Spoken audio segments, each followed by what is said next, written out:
This video and ones like it are made possible by my supporters on Patreon. If you want to have a say in what games and topics are covered on this channel, head over to patreon.com/Toogie24 and get involved.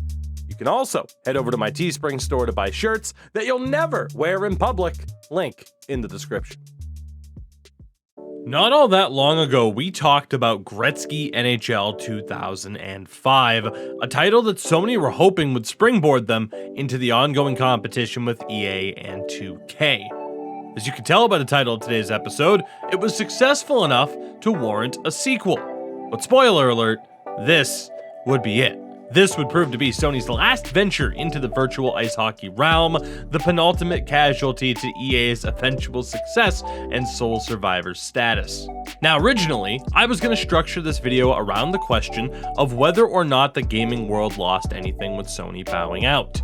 But it doesn't take that long to realize the absurdity of that statement. From the Sony perspective, the hockey world lost a developer that was on the cusp of making MLB The Show one of the biggest franchises in gaming. A series that was on the cutting edge of innovation throughout the rest of the PS2 era and certainly into the PS3's lifecycle. From a gaming perspective, in general, there's no denying the harm that was done to sports video games across the board when it comes to a lack of competition. On this platform, you'll find hundreds, if not thousands, of video essays and reviews just like this one that compare modern titles to the glory days of the mid-2000s, and NHL is no different. So obviously, a lot was lost when Sony bowed out, and especially when 2K would follow suit about a half a decade later. What this video will serve to do is showcase what this short-lived Gretzky series did well, not only for the time, but what it still does well compared to more modern titles. This is Gretzky NHL 06. Let's start off this review by looking at the big back-of-the-box features that this game was built around. The first, which will come as no surprise to anyone, is based around the namesake of the game. Wayne vs. Wayne mode is an arcade-style mode where the goal is frankly quite simple. Deke, body check, and generally outplay your opponent to earn 99 time. The more time you earn, the longer you earn the right to have the Great One himself join the ice as an extra attacker.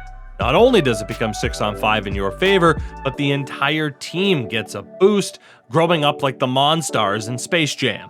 The idea itself is interesting, and honestly I'm surprised it hasn't been reworked by EA into something else for their series of games, but it has one crucial flaw. You don't need to completely fill the meter to activate the boost. And at the same time, your opponent can activate their boost and completely cancel out yours, even if you had more 99 time. Now, the more you outplay your opponent, you can reduce their time before activation, but this oversight proves to make the mode more frustrating than rewarding. Either you're too busy not using Wayne because you're trying to reduce your opponent's 99 time, or even if you do use him, you likely won't have that much time with him because you'll be cut off by your opponent. A good idea in theory, the idea of making Wayne this nearly unstoppable force is great, but the execution just isn't there. Team chemistry is promoted for the very first time, with Lions being able to improve the boost they get through solid passing, scoring, and performing well defensively. This is another feature that I'm shocked EA hasn't taken.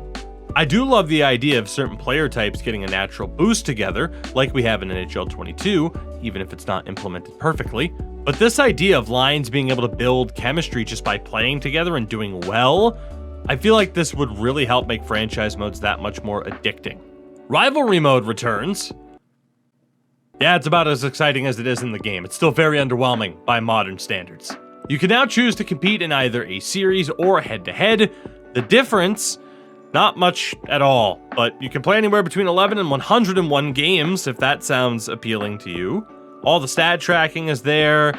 It's a decent idea in theory, but again, I can't imagine how often this was used. I mentioned the AHL technically being in Gretzky 05, but this is the first year and the first game where every single club is usable. It's fully licensed with more than 500 players and all 27 teams.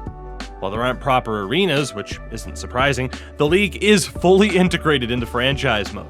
While at this point, that is the expectation with the modern EA series, this is the game that will forever be remembered as the first to have the feature. Pretty damn cool, pretty damn innovative.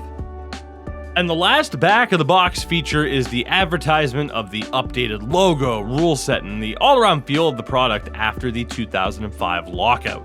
Not to mention, downloadable roster updates. Included in those rule changes, the ability to change the final minute of play from accelerated or real time, the 2-line pass being turned off by default, and the tag up rule is included. And for what it's worth, this is the first game to feature any NBC presentation, including the full NHL on NBC schedule on the main menu, just because. It's another first for Gretzky 06 though. Elsewhere, tutorials return to the series, and I still miss these videos. I mean, look at these jeans. Everything from the basics of offense and defense to explaining every strategy option in the game, and they had a lot of options. Good stuff here as well. Challenges also return. Complete in-game tasks to earn points. You know the deal, you cash in those points to get unlockables, such as alternate and vintage jerseys, different versions of Gretzky at different points in his career, Easter eggs like Big Helmet Mode and Disco Fever, and of course, the Robo Enforcer returns.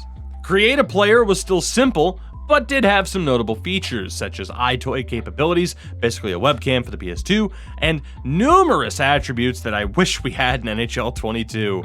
A chemistry attribute to go along with that new system that pretty much dictates how quickly someone can build line chemistry. Shot and pass biases, yes please. A one-timer rating. Clutch. Short and long endurance to dictate hustle effectiveness and overall stamina. And both a major and minor injury option to show how often someone might get hurt or not, and how much they might be able to stay healthy. Just superb stuff all around. And last but not least, the gameplay. Now in terms of presentation, we still get proper intros, including entrance props being used, such as players skating through the shark head in San Jose, something we don't have. How don't we still have this in NHL 22? They added the arena props like 6 years ago or something like that, and we still don't have them used or working properly. On top of that, we also get fully licensed coaches on the bench. Here's Ron Wilson for the Sharks. It's fucking awesome. And after the anthems, which is also awesome, Doc Emmerich and Darren Pang once again call the action, and I love them both. Damn, this game's presentation is so much better than NHL's right now. On the ice, deking, set to the right stick, gives you some more creative options, and of course we talked about how important deking is in Wayne versus Wayne mode. They also have give and go passing, that returns as well, so you pass it with X, you hold on to the button, the computer takes over, let go of X, they'll give it right back to you. Beautiful. And icon passing, also in, which is also phenomenal. The gameplay itself, though, I will say on default settings, much like 05, is still pretty damn fast, so I'd personally edit it to slow it down, but it's straightforward, maybe a more arcade-based style of action, but it still holds up, and I think the footage shown during this review is enough for you to know if you'd enjoy it. Although my final example of the gameplay, as always, is the fighting system, and this one reminds me of NHL 04 a bit. Simple, but very, very effective. In conclusion, at the time, this game received average reviews compared to the thriving reception from critics that NHL 06 and 2K6 would garner. And I gotta be honest, it's a shame. It certainly wasn't the best game on the market, but it's hardly a bad hockey game, and clearly, as I've described, it had a lot going for it, including the fact that these two games were the first to appear on the PSP, although NHL 07 would follow the next year. I can't say I'm surprised that Sony stopped, but at the same time, I think all of us hockey fans are left to wonder what could have been. What if Sony stuck with it? That question should be right up there with what if 2K stuck around as well. I've made it pretty well known, especially through my original 2K10 video a few years ago, that I more often prefer the play style of non-EA titles. At the time, I was definitely an EA kid. But over the years, despite my affiliation with EA, and they're well aware of this, the direction they've taken with the gameplay isn't for me in a lot of aspects. And so with many older games I look at, including their own older titles that we've been covering in that Cold War series, I think there's so much that these older games got right that EA could learn from, and I'm adding Gretzky 06 to that list. It's not the greatest game of all time, but if you've never played it, give it a shot. It's tough to have a bad time with it.